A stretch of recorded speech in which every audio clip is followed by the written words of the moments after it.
Pascal Robetet est retourné sur les terres de son enfance. Il a mené une quête personnelle, sociologique, dans cette région jurassienne qu'il connaît bien. Pourquoi, par exemple, les jeunes issus de familles ouvrières de gauche ont-ils basculé à la droite de la droite? Son regard personnel et malicieux offre quelques clés de compréhension à ce drôle de phénomène politique.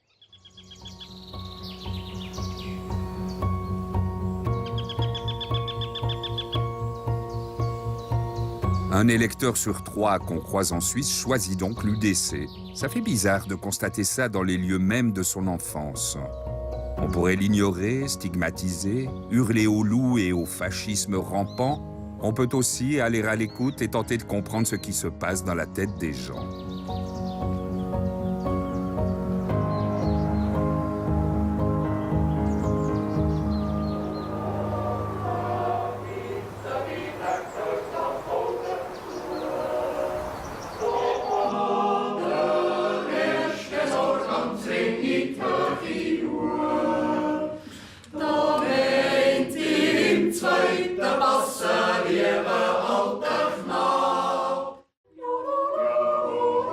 Folklore alpin assuré, on est en Helvétie, oui, pas en Suisse primitive cependant, mais dans le vallon de Saint-Imier, bastion ouvrier et populaire.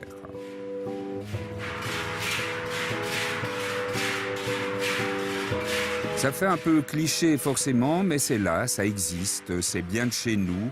L'UDC a su petit à petit incorporer les emblèmes du pays, les cloches, le yodel, les chemises paysannes et les léquerlis. Y goûter, c'est appartenir à quelque chose qui serait notre essence même, notre âme helvétique. Pourtant, ces vallées étaient et sont encore en partie industrieuses et ouvrières, et par là même ouvertes au monde. Le vote populaire a pourtant explosé en faveur de l'UDC, 51% des suffrages à Cours, 45% à Courtelary, 43% à Reconvilier, une sorte de tsunami électoral. Des chiffres suffisants pour que se réjouisse le trésorier du parti régional, un UDC pur et dur, m'a-t-on dit, et qui assume sa réputation.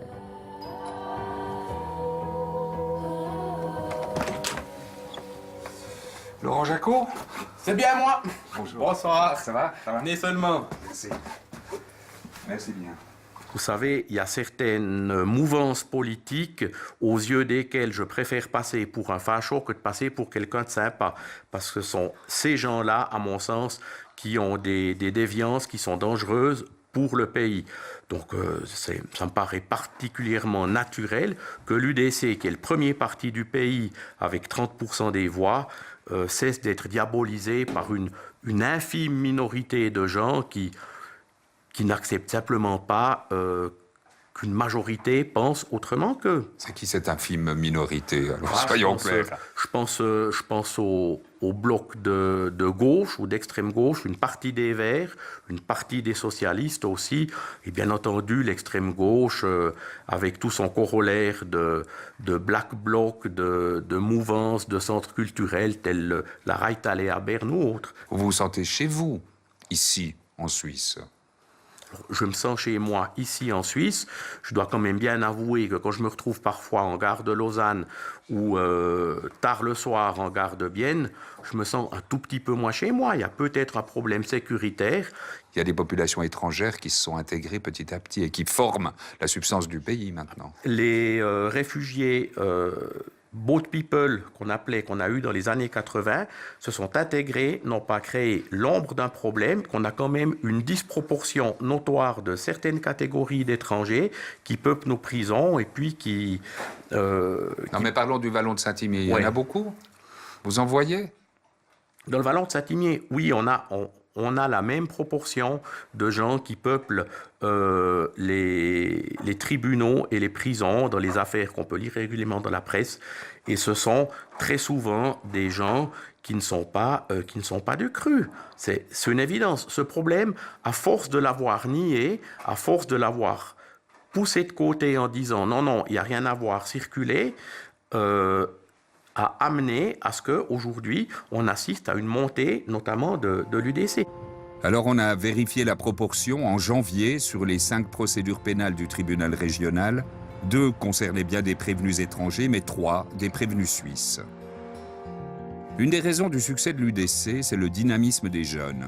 Au comité du Jura bernois, ils sont universitaires et de majorité féminine. Là, on sort de l'imagerie paysan borné, même si les jeunes s'accrochent de plus en plus aux valeurs traditionnelles. Bonjour Tina. Bonjour. Merci de venir. Avec C'est grand sympa.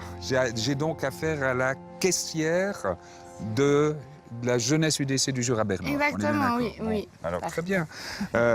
Non, je suis d'autant plus content que vous acceptiez de nous causer parce que c'est pas évident, semble-t-il. Exactement, Vos deux oui. partenaires du comité avaient Voilà. dit oui, puis après ils ont dit non. On se méfie, exactement. Vous vous oui. méfiez de quoi? Des médias? De la tournure des choses et de devoir se défendre plus qu'autre chose. C'est-à-dire, vous avez l'impression que les médias, de manière générale, sont trop agressifs ou que c'est difficile de dire qu'on est UDC encore aujourd'hui, en 2015 ou 2016? Ouais, de manière générale, c'est difficile, oui. Après, il y a une part de manipulation. C'est vrai que les médias, c'est souvent un double tranchant, c'est Ouais. pour ça. Ah oui, c'est clair. Oui. Donc je vais vous accepter d'être manipulé un moment. On va essayer, oui. Alors, prenons dans l'ordre, est-ce que vous êtes raciste? Non, Mais personne ne va dire je suis raciste, hein, mais bien sûr. il y a une petite crainte d'une certaine partie de l'étranger, disons.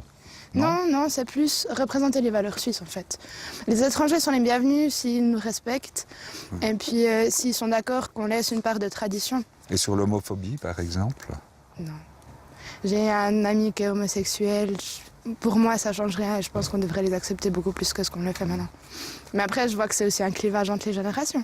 Il y a cette peur de l'ouverture, hein, quand même, qui singularise l'UDC dans les discours, etc. C'est la crainte de s'ouvrir, donc de faire un appel d'air, d'avoir des étrangers qui viennent en masse. C'est pas quelque chose qu'on ressent ici dans le Jura bernois, non? Non, mais... Je veux dire, il faut les chercher, les étrangers, hein, pour en Oui. trouver ici. Ah, vous seriez étonnés, il y en a quand même beaucoup plus que ce qu'on croit. Mais ils sont bien intégrés aussi, c'est ça. On ne fait plus la différence de nos jours. Vu qu'ils sont bien intégrés, pour nous, c'est des Suisses. Et puis, c'est vraiment des Suisses. C'est aussi ça qui est important à dire. C'est que... Je pense qu'on peut faire la différence que si une personne se comporte vraiment à l'opposé de ce qu'on attendrait de quelqu'un qui vit en Suisse. Et puis du coup, je pense pas que ce soit une peur de l'ouverture, c'est plutôt une peur du changement de manière générale. Parce que le changement, c'est nouveau, ça fait peur. Et que vu qu'on est confiné dans notre petit cocon, c'est vrai qu'en sortir, c'est pas toujours évident.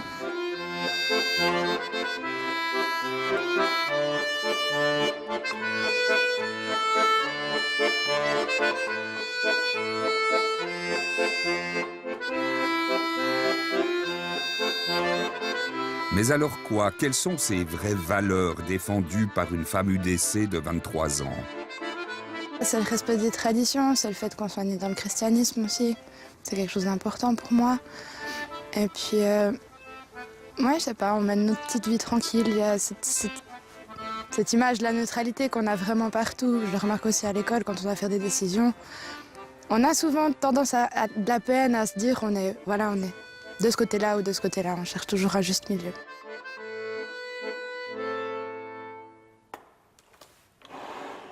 Est-ce que vous épouseriez un socialiste? Non, je pense que ce serait difficile pour moi. C'est pas... Quand je pense au sujet que j'ai à table avec mes amis ou mes parents, c'est quelque chose qui... faudrait le mettre de côté. Et vu que j'ai de l'ambition politique, ça va être difficile. On dit que l'amour est aveugle, on verra.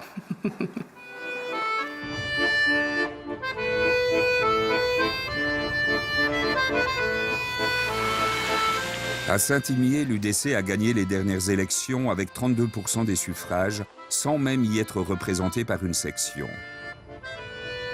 Pourtant, on est ici dans un des bastions historiques du mouvement ouvrier. Mais désormais, la Maison du Peuple ne désigne plus qu'un café-brasserie. Ici, il y a plus d'un siècle, les horlogers invitaient les révolutionnaires russes. À 83 ans, l'ancien conseiller national Francis Leclerc, un socialiste, nous aide à comprendre ces retournements de l'histoire. Je rencontrais dans les montagnes du Jura l'indépendance de pensée et de langage que je voyais se développer chez les ouvriers et leur dévouement absolu à la cause du parti. Voilà. Tout cela exerçait sur mes sentiments une influence de plus en plus forte.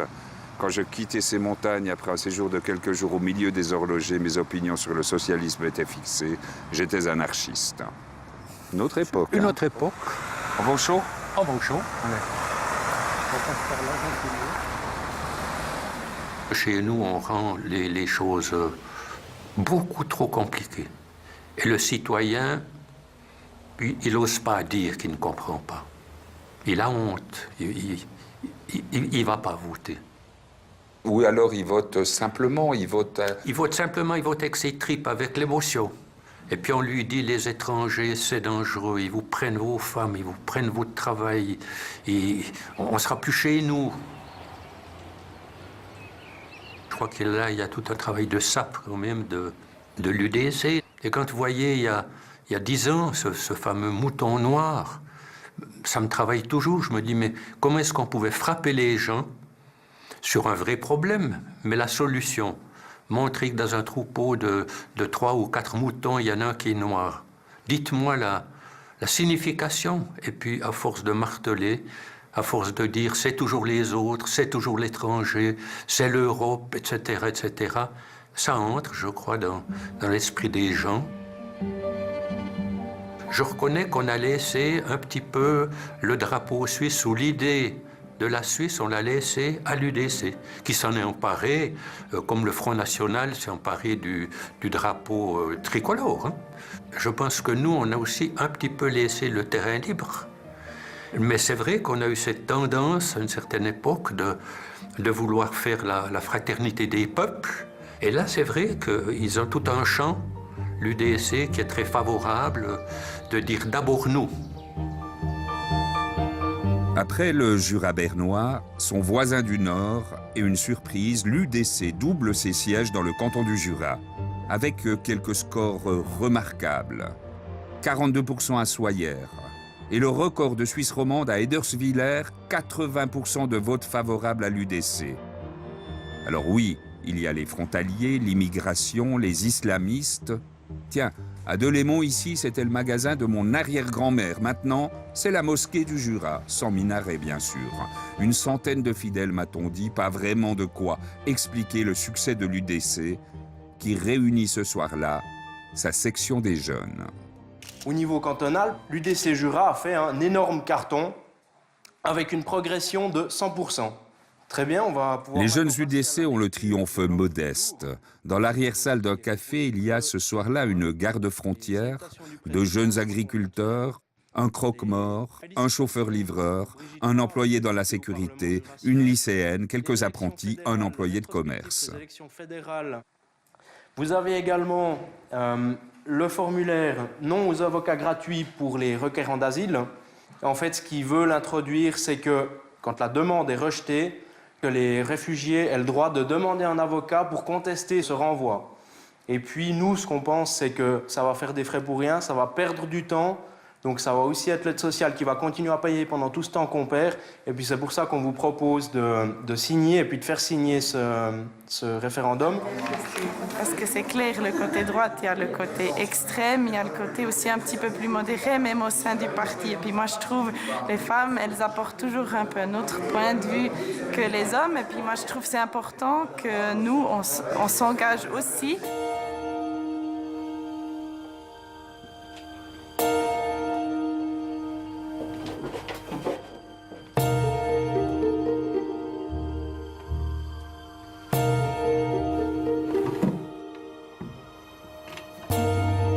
Croque-mort, UDC, il me semble que ça fait beaucoup pour un seul homme, non? Vous devez de temps en temps vous faire taquiner, non? Oui, bon, c'est vrai que si on dit en nageois le croque-mort UDC, les gens savent à peu près qui je suis. Mais après, c'est une vie magnifique, il n'y a aucun problème. J'ai travaillé aussi en médecine légale, où c'est qu'on voit des défunts arriver qui ont notre âge tous les lundis parce qu'il y a eu des accidents de voiture pendant le week-end ou comme ça. Donc on relativise pas, mais on profite peut-être plus facilement et puis on se prend certainement moins la tête sur justement des gens qui pourraient nous dire croque-mort UDC, ça sort de la norme. Vous obéissez à la hiérarchie? Alors il y a une hiérarchie, oui, mais après chaque section jeune a ses propres statuts et puis peut faire ses propres mots d'ordre. Donc pour les votations, on n'a pas l'obligation que si le parti maire dit de voter oui, on n'est pas obligé de voter oui, on peut voter non et puis aller contre.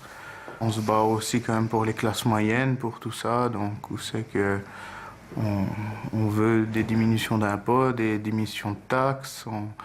Donc je ne pense pas qu'on peut dire qu'on est antisocial.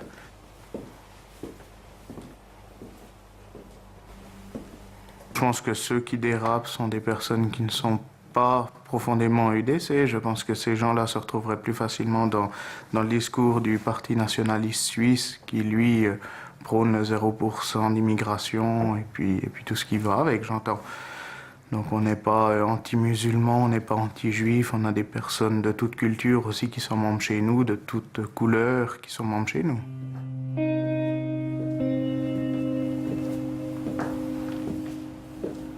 La politique, c'est comme la vie, c'est dans l'urne que tout commence, c'est dans l'urne que tout finit.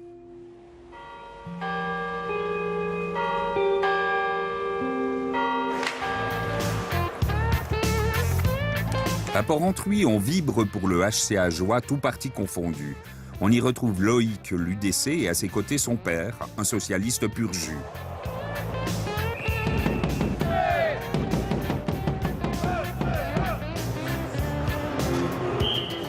C'est quand même la catastrophe.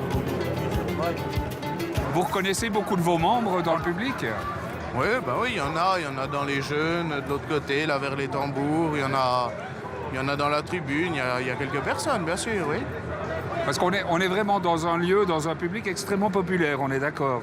Oui, tout à fait. Alors, il y a absolument toutes les couches de la société. Il y a un ministre pas loin. Il y a des ouvriers de chez Fonroll que j'ai croisés avant. Il y a vraiment de tout. C'est vraiment c'est convivial. Ici, on est là pour le sport. On ne fait pas de politique. Il n'y a pas de politique ici.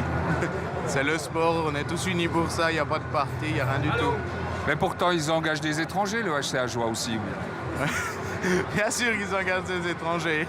Mais il y a un quota de 2 étrangers qui peuvent jouer. Ça vous convient? C'est pas mal.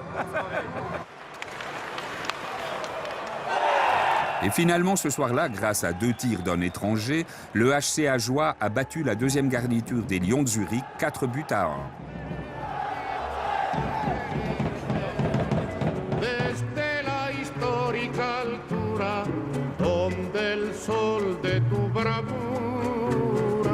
Saint-Ursanne, le village des Chapuis depuis des générations.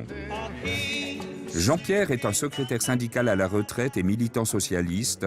Son grand-père avait fondé la première section communiste dans les années 30. Sa femme, en souvenir d'un voyage à Cuba, collectionne les portraits de Che Guevara. Mais caramba, leurs 2 fils sont membres actifs de l'UDC. Ils sont tapés sur le dos des frontaliers, mais on se dit, ben voilà, ça va coûter moins cher, on va privilégier, au lieu de privilégier les gens de chez nous. À un moment donné, ben, un jeune qui sort d'études, qui ne peut pas avoir un poste parce qu'il va demander forcément plus avec d'autres, parce qu'il a d'autres charges sociales qu'ils ont eux de l'autre côté, à un moment donné, ben, il va se rabattre sur balle, parce que maintenant avec le train c'est proche, il y en a à 2 toutes les heures, et puis là-bas il y a de l'embauche. Il n'y a plus cette mentalité de on veut travailler moins, alors on travaille, on est content, on a nos activités à côté. C'est ça, on est content de travailler, on est content d'avoir un travail, c'est ça. Tu as vu qu'il y a une prévision pour les 6 premiers mois de l'année prochaine de 25% de délocalisation d'entreprises en Suisse. Ça vous inquiète pas, ça? Ça nous inquiète, là, c'est vous donc.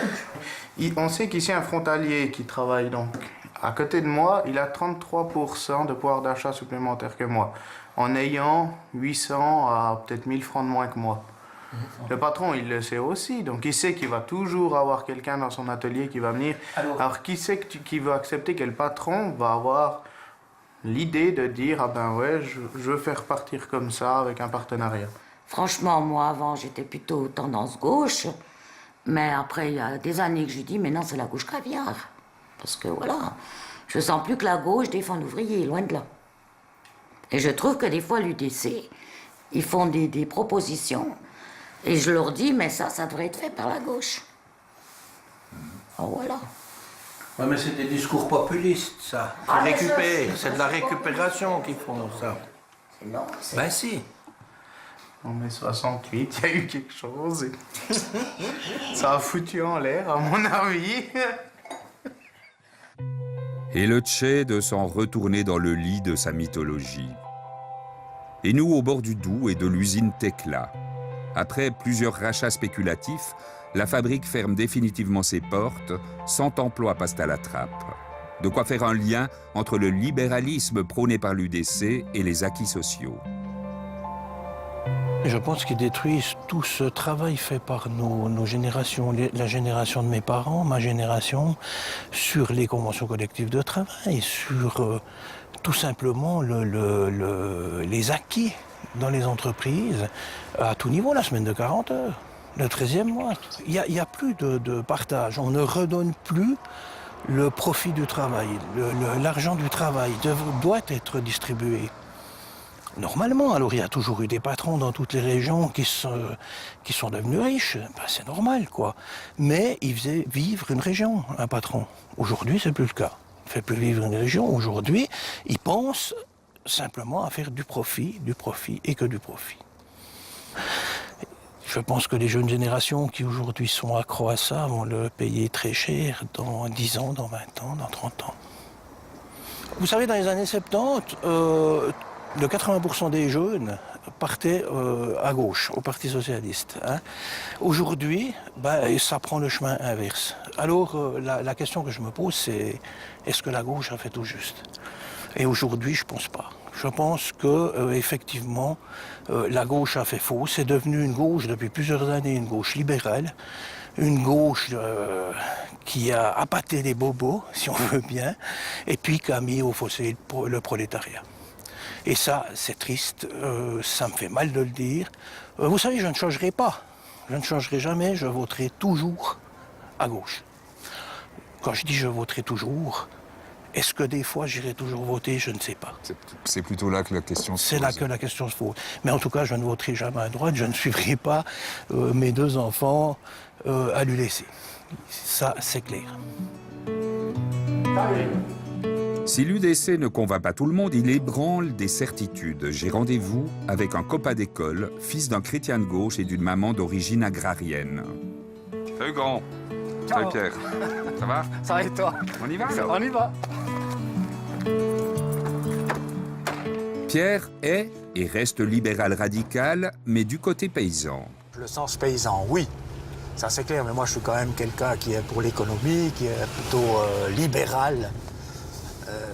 Voilà, quoi. J'ai quand même aussi des fois des idées bien sociales. Hein. Donc, il me semble que des fois l'UDC n'est quand même pas trop social. Quoi. Merde.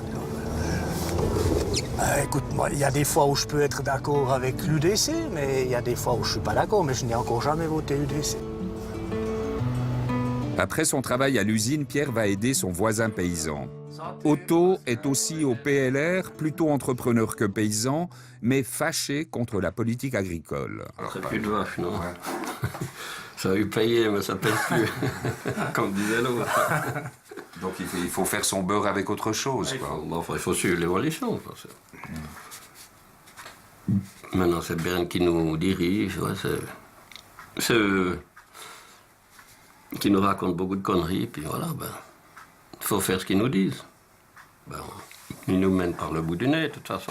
Mais alors, sur cette question, paysan, tu penses que, par exemple, l'UDC défend les paysans? Ils essayent, mais maintenant, pouvoir défendre l'agriculture, ils ne veulent pas y arriver longtemps, quoi. Il y a trop de sous en jeu, quoi. Ouais. On nourrit plus le peuple, quoi. Notre mission, normalement, c'est nourrir l'homme, voilà, nourrir le monde, et puis maintenant, on nourrit plus l'homme, quoi. On fait de l'écologie, on fait du... Ouais, l'entretien du paysage. On entretient le paysage, on fait des petites fleurs, on essaye. Soyons réalistes, en fait. Si on fermait les frontières comme ça peut être le fantasme de quelques-uns, ça serait pas possible. Oh, actuellement, c'est plus possible, à cause de plus de la moitié de la population n'aurait plus à manger. Ou bien on devrait se serrer vraiment la ceinture pour que... Ouais. Tu veux dire qu'en Suisse, on ne produit pas assez pour se nourrir soi-même? D'après mes calculs, je pense qu'on produit peut-être encore le 40% de ce qu'on mange. N'empêche que l'UDC a de l'appétit et que le parti à la sauce bernoise va désormais essayer d'agrandir son assiette en Suisse romande. Qui sera mangé et où s'arrêtera la conquête? C'est une autre question. Pour l'heure, les vaches ne ressemblent toujours pas à des moutons.